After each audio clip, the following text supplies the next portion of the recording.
ગુજરાતમાં સ્પર્ધાત્મક પરીક્ષાઓમાં જીપીએસસીમાં ઇન્ટરવ્યૂમાં મનમાની કરીને અન્યાય કરવામાં આવે છે.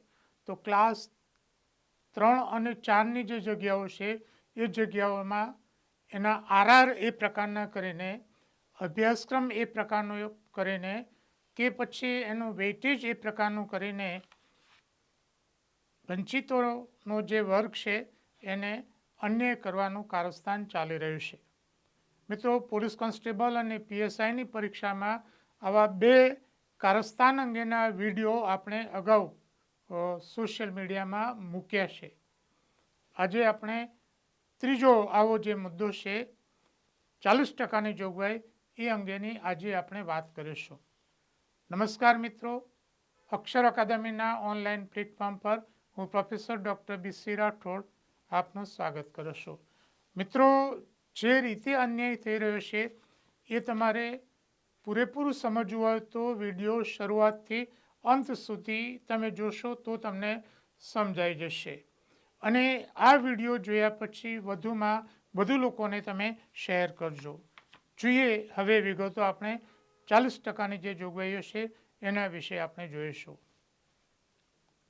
હા મિત્રો, આપણે ટાઇટલમાં હેડિંગમાં જ મેં તમને કહ્યું હતું કે 40% ન હોય તો તમે પીઆઈ બની શકો, ડીવાયએસપી બની શકો, ક્લાસ 1-2 અધિકારી બની શકો, પણ પોલીસ કોન્સ્ટેબલ કે પીએસઆઈ તમે ન બની શકો. તો આ જે 40%ની જોગવાઈ છે એ જોગવાઈ વિશેની આજે આપણે વાત કરીશું. કઈ રીતે એ અન્યાય કરતા છે તેની વાત કરીશું. એ કરીએ પહેલાં આપણે જે 2 બાબતોના જે વિડીયો 2 કારસ્તાન અંગેની વાત કરી કે 2022ની ભરતીમાં દોડના 25માંથી 25 ગુણ લાવનાર 549 જેટલા ઉમેદવારો છે. અને આ ઉમેદવારોમાંથી ઓબીસી, એસસી અને એસટીના કુલ 482 ઉમેદવારો છે. એટલે કે 87% ઉમેદવારો એસસી, એસટી અને ઓબીસીના છે કે જે 25માંથી 25 ગુણ દોડમાં એ લાવ્યા છે. દોડમાં ખૂબ જ એમનો સારો દેખાવ છે અને એટલા માટે દોડના ગુણ છે એ કાઢી નાખ્યા, જેથી કરીને આ જે 87% જે ઉમેદવારો છે એ ઉમેદવારોને એમને જે દોડમાં જે 10થી 25 વચ્ચે સુધીનો જે ફાયદો થતો હતો એ માર્ક્સ કાઢી નાખવામાં આવ્યા છે. આ મિત્રો જાણી જોઈને કરવામાં આવ્યું છે. દોડમાં જે એક્સપર્ટ છે, પાવરદાર છે, એના માર્ક્સ બધાને મળવા જોઈએ, પછી તે ગમે તે કેટેગરીમાં આવવો જોઈએ. પણ 2022ની જે ભરતી છે એ ભરતી બોર્ડે અને જે વેસ્ટેજ ઇન્ટરેસ્ટ ધરાવનાર જે પરીક્ષા એજન્સીમાં જે બેઠેલા છે, અને મિત્રો તમે જોશો કે આ જે પરીક્ષા એજન્સીમાં જે એનું સંચાલન કરે છે એમાંથી કોઈ એસસી, એસટી કે ઓબીસીનું પ્રતિનિધિત્વ એમાં એનું હોતું નથી. એટલે અન્યાયી જે નિયમો છે એ નિયમોનો ત્યાં કોઈ વિરોધ કરનાર નથી. એટલે દોડના ગુણ છે એ કાઢી નાખવામાં આવ્યા. આ વિશાળ વર્ગને અન્યાય કરનારનું આ પગલું છે. અને જે આંકડા જુદી જુદી જગ્યાએથી આવે છે એ જોતાં કોડીનાર તાલુકાના 67 ગામોમાંથી માત્ર 5 જેટલા કોળીના વિદ્યાર્થીઓ એમાં પાસ થયા છે. અગાઉની ભરતીમાં સુરેન્દ્રનગરમાં 500 ઉપરની સંખ્યા પાસ થનારની હતી કોળી સમાજમાંથી. તો આ જે સંખ્યા છે એ આ વખતે માંડ 300થી પણ નીચે આ સંખ્યા છે. આવું તો ઘણા બધા જિલ્લામાં આ જે ચિત્ર છે, એક ચોક્કસ વર્ગને આમાંથી બાકાત કરવા માટેનું આ એક ષડયંત્ર જ છે એમ કહેવામાં મને સહેજે સંકોચ થતો નથી. હા મિત્રો, એવું બીજું જે કારસ્તાન કે ગુજરાતના 80% જે વિદ્યાર્થીઓ છે એ સામાન્ય પ્રવાહના છે અને 20% એ સાયન્સ પ્રવાહના છે. અને જીપીએસસીની પરીક્ષામાં મેથ્સ રિઝનિંગ એ 15%, કોન્સ્ટેબલની પરીક્ષામાં 75% અને પીએસઆઈમાં 100% મેથ્સ રિઝનિંગ અંદર મૂક્યું છે. કેટલાક લોકો એવી દલીલ કરે છે કે મેથ્સ રિઝનિંગથી જ આઈક્યુ નક્કી થાય. તમારું મેથ્સ રિઝનિંગથી આઈક્યુ નક્કી થાય તો મેથ્સ રિઝનિંગ રાખો, કોઈ વાંધો નથી, પણ એનું પ્રમાણ હોવું જોઈએ. જો જીપીએસસી ક્લાસ 1-2માં 15% હોય તો પછી અહીંયા તમે 60% અને 100% મેથ્સ રિઝનિંગ કેમ રાખો છો, રાઈટ? એટલે તેની સામે વાંધો છે. આ સ્ટેપ પણ મેલાફાઇડ ઇન્ટેન્શનથી જે 80% વર્ગમાંથી આવનાર જે ઉમેદવારો છે એને બાકાત કરવા માટે આ બીજું સ્ટેપ લીધું છે. અને મિત્રો, ભરતીમાંથી બાકાત કરવા માટે એક ત્રીજું સ્ટેપ એટલે 40%ની જોગવાઈઓ. જોઈએ વિગતો. ત્રીજી જે વિગત છે 40%ની જોગવાઈ.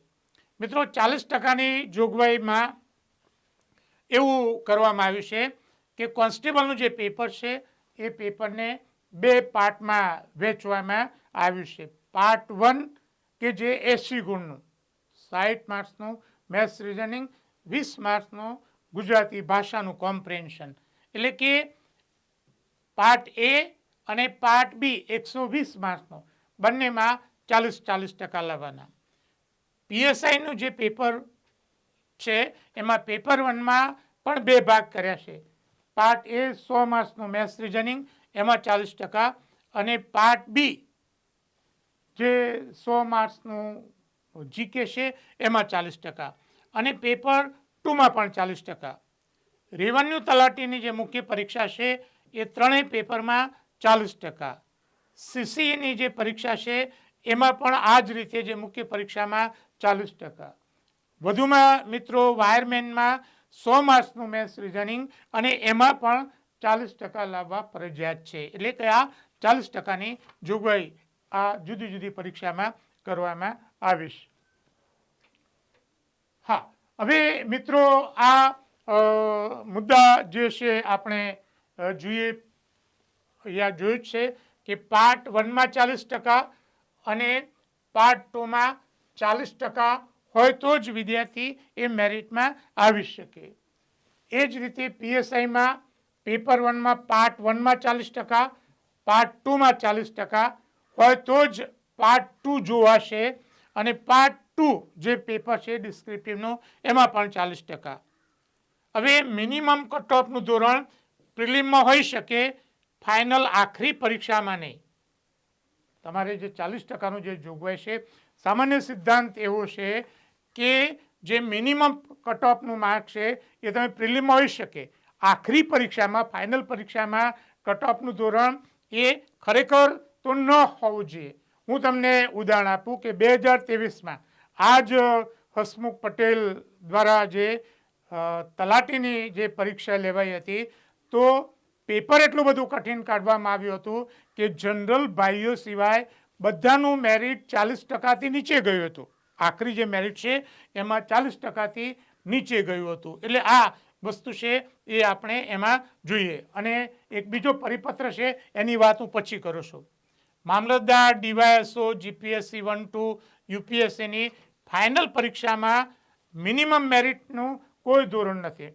મિત્રો, એમાં જે ફાઇનલ જે એક્ઝામ છે એમાં મિનિમમનું કોઈ ધોરણ નથી. હા, કોઈ તમારી પ્રિલિમ પરીક્ષા છે, સ્ક્રીનિંગ ટેસ્ટ છે, એમાં તમે 40% અથવા જે તમે નક્કી કરો ટકાવારી રાખો તો એ ચાલી શકે, પણ ફાઇનલ જે મેરિટ જેના આધારે નક્કી થાય છે એમાં 40%ની જોગવાઈ એ ખરેખર ખોટી છે. અને માઇનસ પદ્ધતિ હોય અને પેપર અઘરું નીકળે તો કોઈક વાર 40%થી ઓછા પણ આવી શકે, જે આપણે રેવન્યુ તલાટીની પરીક્ષામાં આપણે એનો અનુભવ બધાને થયો હતો. હા, હવે આપણે બીજી કેટલીક મહત્વની બાબતો છે એ આપણે જોઈશું. જે વિરોધાભાસ છે એ હું આપની સમક્ષ લાવું છું, અને શા માટે આવો વિરોધાભાસ છે એ પણ તમને સમજાઈ જશે.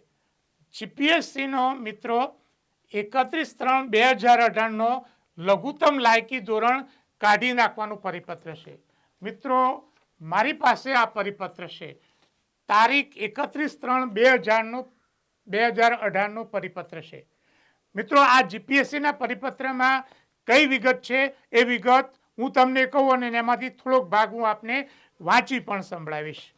મિત્રો, એમાં એવી જોગવાઈ કરવામાં આવી છે કે અગાઉ જીપીએસસીની જે પરીક્ષા છે એ પરીક્ષામાં જનરલ માટે 50% અને અનામત માટે 35% લઘુત્તમ લાયકી ધોરણની જોગવાઈ એમાં હતી. અને આ જે જોગવાઈ છે એ 1981થી ચાલુ હતી અને એ જોગવાઈને 31/3/2018ના જીપીએસસીના પરિપત્ર દ્વારા એમાંથી રદ કરવામાં આવી. એની એક વિગત છે એ હું તમને વાંચી સંભળાવું છું, પછી તમને ખ્યાલ આવશે. જે જગ્યાઓ પર સ્પર્ધાત્મક પરીક્ષા સંયુક્ત સ્પર્ધાત્મક પરીક્ષાના પરિણામને આધારે ભરતી કરવામાં આવે છે તેઓ તેના પરીક્ષા નિયમોમાં આવા લઘુત્તમ લાયકી ધોરણની જોગવાઈ હોતી નથી. આ જીપીએસસી કહે છે કે જે ફાઇનલ હોય છે ત્યાં. આથી આ પરીક્ષા નિયમોની જેમ જ, હા, એટલે અન્ય બીજી પરીક્ષામાં અને આધાર શું લીધો છે કે અન્ય પરીક્ષાઓમાં આખરી પરીક્ષામાં આવા લઘુત્તમ લાયકીની કોઈ જોગવાઈ હોતી નથી. અને એટલા માટે આથી આ પરીક્ષા નિયમોની જેમ આયોગ દ્વારા, જીપીએસસી દ્વારા હવે આખરી પસંદગી માટે, એટલે કે ફાઇનલ આખરી પસંદગી માટે પ્રાથમિક કસોટી તેમજ રૂબરૂ મુલાકાતના ગુણ ધ્યાનમાં લેવામાં આવે છે. તેવા સંજોગોમાં સીધી પસંદગીથી ભરતી માટે લઘુત્તમ લાયકી ગુણની જોગવાઈ આયોગ દ્વારા રદ કરવામાં આવે છે. હવે મિત્રો, તમે વિચાર કરો, જીપીએસસીનો આ પરિપત્ર છે. જીપીએસસી એવું કહે છે કે આખરી ભરતી જ્યારે આ રીતના કરવામાં આવતી હોય ત્યારે એમાં લઘુત્તમ લાયકીનું ધોરણ અન્ય પરીક્ષામાં હોતું નથી, એટલે જીપીએસસીમાં પણ આપણે એને રદ કરીએ છીએ. મિત્રો, આ જે જોગવાઈ છે એ 1981થી ચાલી આવતી હતી અને એ 31/3/2018ના પરિપત્રથી રદ કરવામાં આવી છે. હવે આપણે જે ગૌણ સેવા અને પોલીસ ભરતી બોર્ડની વાત કરીએ. એક બાજુ જીપીએસસી એમ કહે છે કે આખરી જ્યારે ભરતી હોય છે ત્યારે લઘુત્તમ લાયકીની એમાં જોગવાઈ હોતી નથી અને એટલા જ માટે જીપીએસસીમાં લઘુત્તમ લાયકીની જે જોગવાઈ છે એ રદ કરવામાં આવે છે. અને પોલીસમાં આ જે 40%ની જે લઘુત્તમ લાયકીની જોગવાઈ છે એનો અમલ કરવામાં આવે છે. અને એ અમલ પણ એનું અર્થઘટન એક પેપરના 2 ભાગ કરીને દરેક ભાગમાં 40% જોગવાઈ, એટલે એનું એ ખોટું અર્થઘટન કરીને આ રીતના એ કરવામાં આવે છે. મિત્રો, આ વિરોધાભાસ તમને ખ્યાલ આવશે કે જીપીએસસી આ પરિપત્ર કર્યો છે અને એમાં લઘુત્તમ લાયકી ધોરણ એમને કાઢી નાખી છે. કેમ કાઢી નાખી છે? કારણ કે જો માર્ક્સ ઓછા આવે તેમના મળતિયાઓને એ ગોઠવી ના શકે, એમનો ઇન્ટરવ્યૂ ના લઈ શકાય, એ ઇન્ટરવ્યૂ માટે લાયક પણ ના નીકળે, એટલા માટે એ જોગવાઈ ત્યાંથી કાઢી નાખી છે. જ્યારે અહીંયા એસસી એસટી ઓબીસીના લોકો વધુ નોકરીમાં લાગી ન જાય એમની સંખ્યા ઘટાડવા માટે 40%નો આવો પરિપત્ર કરવામાં આવ્યો છે. એટલે આ જીપીએસસીની વાત કરી. બીજું, જીપીએસસીના કોઈ પેપરમાં કે કુલ પેપરોમાં 40%ની જોગવાઈ નથી. મિત્રો, જીપીએસસીના જે ડિસ્ક્રિપ્ટિવ જે પેપરો લેવાય છે આખરી પરીક્ષામાં એમાં એકેય પેપરમાં 40%ની જોગવાઈ નથી કે એના ટોટલમાં 40%ની જોગવાઈ નથી. ડીવાયએસઓ કે નાયબ મામલતદારની પરીક્ષામાં 40%ની જોગવાઈ નથી. જે ડીવાયએસઓ કે નાયબ મામલતદારની જે ભરતી થાય એમાં 40%ની જોગવાઈ નથી. મિત્રો, પીઆઈની જે ભરતી જીપીએસસી કરે છે, હિસાબી અધિકારી વર્ગ 2ની જે જીપીએસસી ભરતી કરે છે એમાં પણ 40%ની જોગવાઈ નથી. યુપીએસસીમાં પણ આખરી પરીક્ષામાં 40%ની કોઈ જોગવાઈ નથી. હા, બીજી બાબત જોઈએ.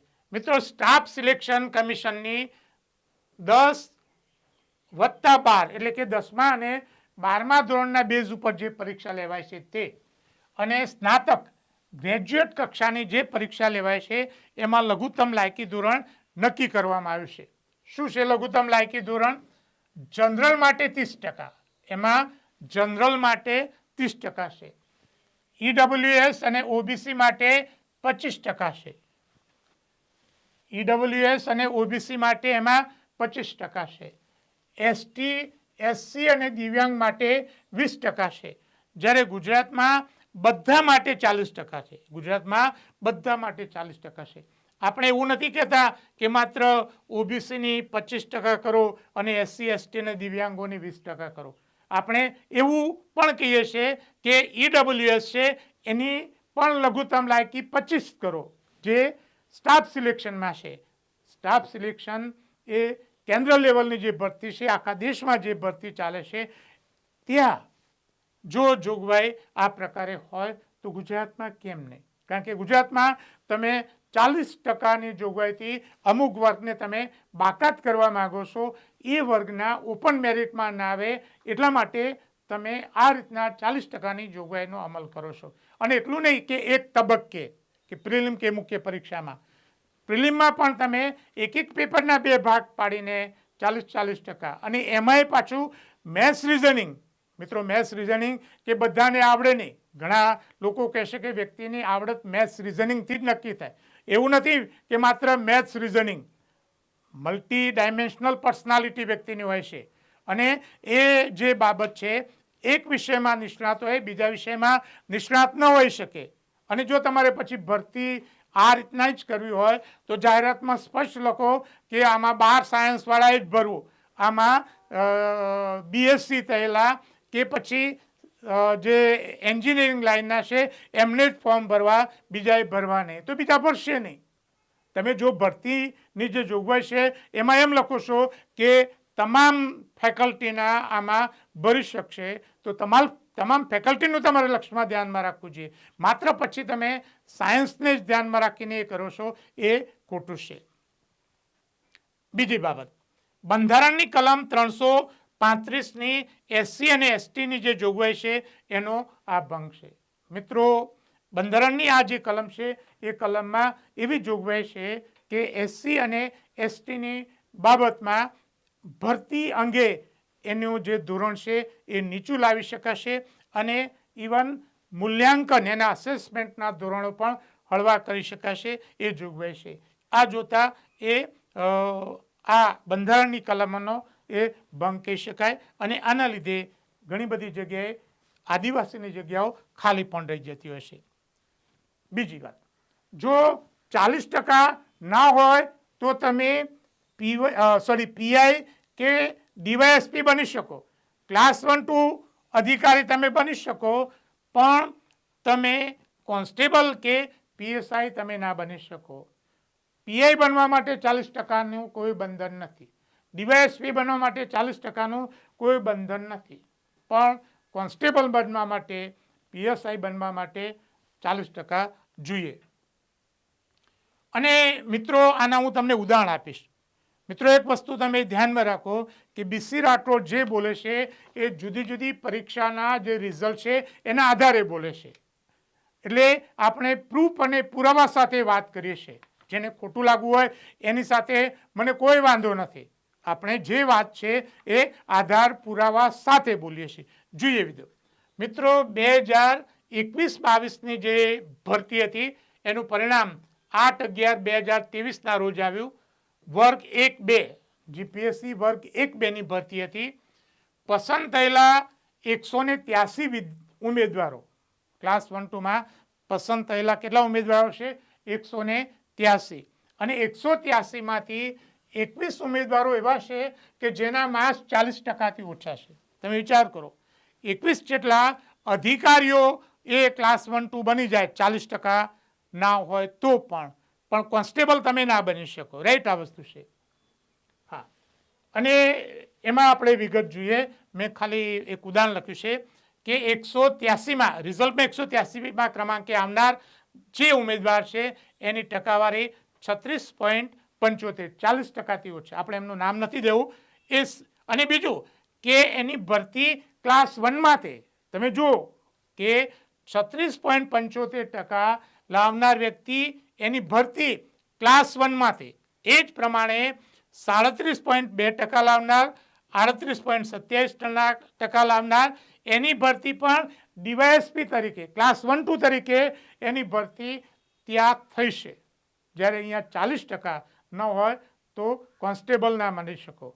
હા, કારણ કે એમને તો અમુક વર્ગને કોન્સ્ટેબલ બનતા અટકાવાશે. બીજી પરીક્ષા વર્ષ 2019-20 એનું પરિણામ આવ્યું 24/11/2021 અને અહીંયા મિત્રો પીઆઈની જે ભરતી હતી, જે ભરતી છે પીઆઈની જગ્યાઓ હતી 40. તો 40માંથી 5 ઉમેદવારો એવા છે કે જેના 40%થી ઓછા માર્ક છે. 40%થી ઓછા માર્ક છે. 40માં મેરિટમાં આવનાર જે છે એની ટકાવારી એ 37.88% છે. રાઈટ, મેં અહીંયા ટકાવારી પણ મૂકી છે. જોઈએ એના પછીની વિગતો. હા, વર્ષ 2018-19 એનું પરિણામ 10/2/2021 રોજ આવ્યું અને મિત્રો આ પણ પીઆઈની ભરતીની વાત છે.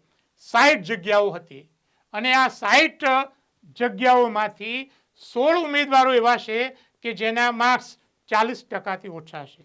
16 ઉમેદવારોના માર્ક્સ 40%થી ઓછા છે. મેં અહીંયા કેટલાકના માર્ક્સ પણ લખ્યા છે. ટકાવારી 35.80 એપીઆઈ બની શકે, અહીંયા 35% એપીઆઈ બની શકે. રાઈટ, પણ 40% વાળો કોન્સ્ટેબલ ના બની શકે. એના પછીની ભરતીની આપણે જે વાત કરીએ કે 2017-18માં જે ભરતી થઈ એનું પરિણામ 18/9/2018 રોજ આવ્યું અને આ પણ પીઆઈની 115 જગ્યાઓ હતી. પીઆઈની 115 જગ્યાઓ. તો આ 115 જગ્યાઓમાંથી 32 ઉમેદવાર એવા છે કે જેનું મેરિટ 40%થી ઓછું થાય છે. એટલે તમે અહીંયા જુઓ કે 16 અને 32 48 અને અગાઉની ભરતીમાં આપણે જોયું પીઆઈની ભરતીમાં. રાઈટ, તો આ બધાનું મેરિટ 40%થી ઓછું છે. એ પીઆઈ બની શકે પણ 40%થી ઓછા હોય તો કોન્સ્ટેબલ ના બની શકે અને આપણે એનું આ રિઝલ્ટ પણ લખ્યું છે. આપણે એમાં પડતા નથી પણ આ તમને પુરાવા તરીકે આપું છું. 19/3/2025 રોજ જાહેર કરવા, હમણાં જે ગયા વર્ષે જે જાહેર કરવામાં આવ્યું પરિણામ જીપીએસસી 1-2નું 102 જગ્યાઓનું પરિણામ જાહેર કરવામાં આવ્યું. તો એમાં 8 ઉમેદવારોના માર્ક્સ એ 40%થી ઓછા છે. એ 40%થી ઓછા છે તો એ ક્લાસ 1-2 બની શકે છે પણ 40%થી ઓછા હોય તો તમે કોન્સ્ટેબલ બની શકતા નથી, તમે પીએસઆઈ બની શકતા નથી. મિત્રો, વિરોધાભાસી આ વાતો છે. જીપીએસસી એક બાજુ લઘુત્તમ લાયકી કાઢી નાખવાની વાત કરે છે અને એ આધાર એવો લેશે કે આખરી પરીક્ષાઓમાં આ પ્રકારની લઘુત્તમ લાયકીની જોગવાઈ નથી. મિત્રો, આખરી પરીક્ષા છે. તમે જો પીએસઆઈની પ્રિલિમ પરીક્ષા લેતા હો અને એમાં તમે ટકાવારી પ્રમાણે નક્કી કરો તો સમજી શકાય તેવું છે. પણ એક જ પરીક્ષાના આધારે જ્યારે એની ભરતી કરતા હોય ત્યારે છેલ્લી પરીક્ષામાં આ ટકાનું જે ધોરણ રાખવું છે એ ખરેખર ખોટું છે અને આ તો મેલાફાઈડ ઇન્ટેન્શનથી પોલીસની જે ભરતી છે એમાં દોડના ગુણ કાઢી નાખવા, મેથ્સ રિઝનિંગનું અતિશય વેઇટેજ અને ત્રીજી જે જોગવાઈ છે જેને આપણે ત્રીજું કારસ્તાન કહીશું 40%ની જે જોગવાઈ છે એ જોગવાઈ અમુક વર્ગને અન્યાય કરવા માટે જ આ દાખલ કરે છે એવું કહી શકાય.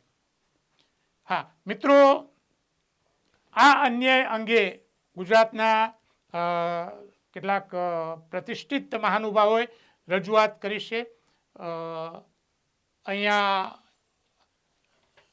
અનંત પટેલ જે આપણા ધારાસભ્ય છે એમણે વાંસદાના ધારાસભ્ય છે એમણે સરકારને આ 40%ની જોગવાઈ એ બંધારણના ભંગ સમાન છે એવી રજૂઆત એમણે મુખ્યમંત્રીને એમણે કરી છે. આ ઉપરાંત ભાજપના સાંસદ જસુભાઈ રાઠવાએ પણ જે એસસી એસટી માટે લઘુત્તમ લાયકી ધોરણ જે 40% છે એ ઘટાડવાની વાત એમણે અહીંયા કરી છે. બંને મહાનુભાવોને હું અભિનંદન આપું છું. ગુજરાતના બીજા જે આવા ચૂંટાયેલા પ્રતિનિધિઓ છે એ રજૂઆત કરીને તમારા વર્ગમાંથી આવતા અથવા ગુજરાતના જે કચડાયેલા વર્ગને જે અન્યાય થઈ રહ્યો છે એ અન્યાય સામે તમે સહકાર આપશો એવી આપની પાસેથી પણ અપેક્ષા રાખવામાં આવે છે. પરીક્ષામાં અન્યાય અંગેના, પોલીસની ભરતીમાં અન્યાય અંગેના જે મારા વિડીયો છે અગાઉના, એ વિડીયો ના અહીંયા મેં પોસ્ટર મૂક્યા છે, આપ જોઈ લેશો. પરીક્ષાની તૈયારી કરતા વિદ્યાર્થીઓ માટે અમારી બે મહત્વની એવી ટેલિગ્રામ ચેનલ છે, બીસી રાઠોડ કરંટ અફેર્સ અને ગૌરવંતી ગુજરાતી. હજુ સુધી જો અમારી આ ચેનલમાં જોડાયા ન હોય તેમાં જોડાઈ જવા વિનંતી છે. વધુમાં અમે અમારું મેટર ઇન્સ્ટાગ્રામ અને ટ્વિટર ઉપર શેર કરીએ છીએ, તો મારા બંને પ્લેટફોર્મને ફોલો કરવા વિનંતી છે. વધુમાં આજનો આ વિડીયો આપને પસંદ આવ્યો હોય તો એને લાઈક કરીને શેર કરવાનું ભૂલતા નહીં. અને હજુ સુધી જો તમે અમારી આ ચેનલને સબસ્ક્રાઈબ કરી નથી તો એને સબસ્ક્રાઈબ કરી દેશો અને હા, બેલ આઇકોનને ચાલુ કરવાનું ભૂલતા નહીં.